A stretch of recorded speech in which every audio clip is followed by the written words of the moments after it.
stuff. So this is kind of just an interesting thing that happened to me. I became kind of the spokesperson in America because the game team was in Europe. So they used me here as a spokesperson. And yeah, so Meredith Vieira demonstrated it live while I explained what she was doing. And that really kind of kicked off our PR campaign. And we got invited to all sorts of things like the Today Show and lots of TV and newspapers and lots of different radio spots. So it really this was the start of the American PR campaign. It's been written about in Wired and things like that too. So then Christmas season 2003 comes along, and in November 4th we launched it in America here, and it's done really well. I walked into Toys R Us, and it's really gratifying to see a product, that you're associated with on the shelf. That's something that's kind of neat to see in an everyday store. And it's also really fun to read the customer reviews that people have. Even if they're bad, it's still useful to do, and I think it's really important to do. And this thing has taken on a life of its own. This is my last slide about this. It's just amazing that it's become what it has. So I have this movie clip. I apologize in advance for the poor quality, but hope this works here. Let's see. It's we have sound out of the PC? Okay. So, all right. That's okay. I'll just have to go out here. Movies.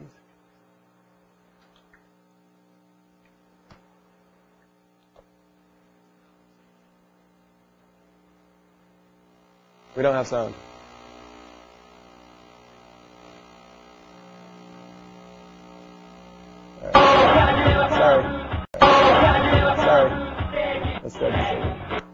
So here is the Tokyo Game Show, and this is the stage of the Tokyo Game Show that they built for EyeToy. And they have these Japanese rappers on stage, and there was all this dry ice at the beginning, the smoke that came up and stuff. I don't know what they're saying, it's Japanese, but a lot of the motions are supposed to be taken from the game and stuff, so it's just amazing to see a spectacle like that.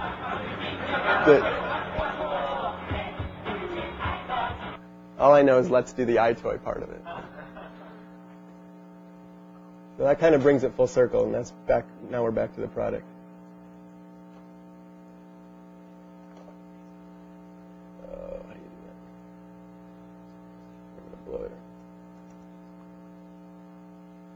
So. Not trained on Microsoft products.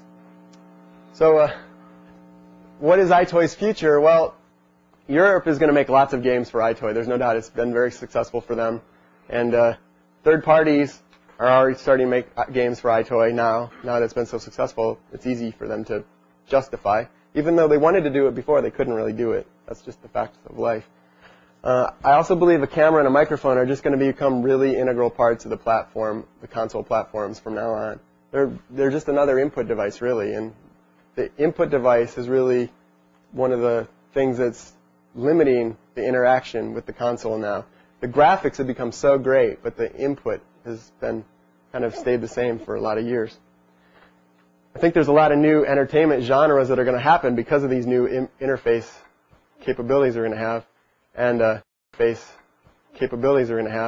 and the research is also since we did kind of pull out from the product process at the right time, I think we started doing research that would be in the queue now. So as the game developers need new stuff, we have it ready to go. So that's kind of where we stand. How are we doing on time? Perfect. So if you don't have question and answer session. Well, I have lots more to talk about. Usually the cameras go off at something at 5:30 or whatever. So maybe I'll show one more demo, huh? That sounds good. Yeah. All right. Audience participation. So one demo, I'll just show it real fast. I'll just have to reset. It's a very fast demo. But this one is really subtle, and what we wanted to show is that the camera can be used not as the main interface, but it can also be used just to augment a normal game. So we have this kind of, I can't see very well, sorry. My little screen here. I'm going to take a picture of my face here. Oops. Okay, this button. Now when I move my head around, see? Now all it's doing is moving the camera view to match my head, or the virtual view.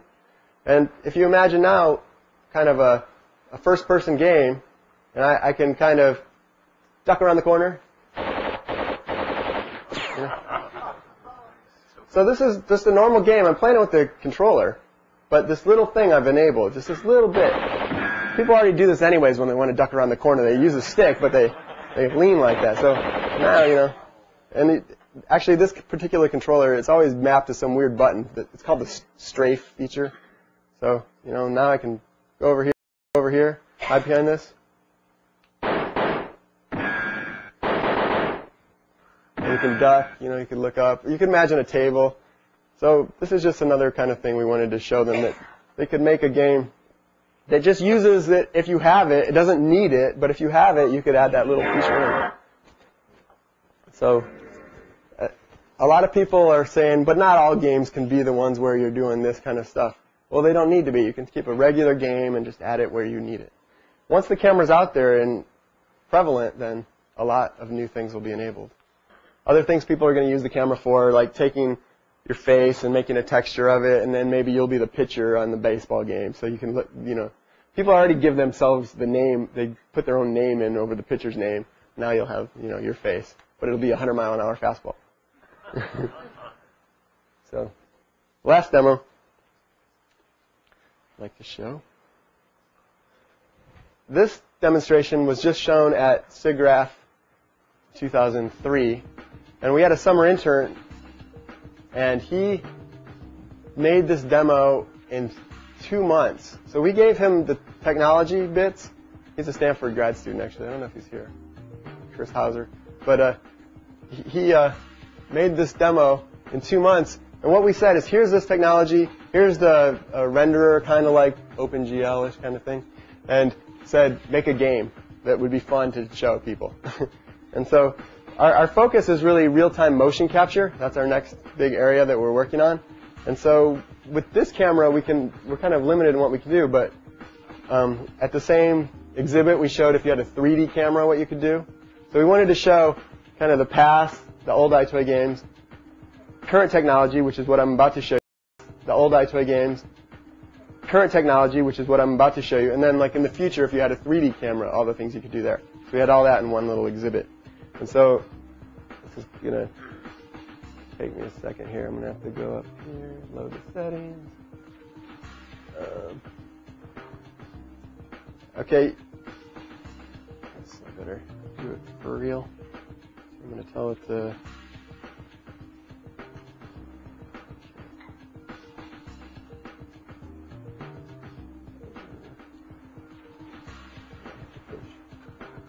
Can't see. Take my picture. Now it's tracking my face. I'm not going to make it track my hands. Sorry. You'll get the idea. You can make it track your hands, but I can't see my little screen very well. So there's a little blue cursor on the screen. When I lean to the left, the character leans to the left, he leans to the right, and it's all controlled by my head motion. So if I duck, he ducks. Small of a demo here. Let me bring it back here. Yeah, so there's I can duck and then jump. Oh, he didn't jump. You can see he can jump. Yeah, so, and then these things control his arms. Woo. Ah! So this is, again, kind of a traditional game. And one of the things I didn't get to show, I guess I'll just finish because there's a thing at the end that's kind of neat. Oh, man. Okay. I got to get 7 seconds to win.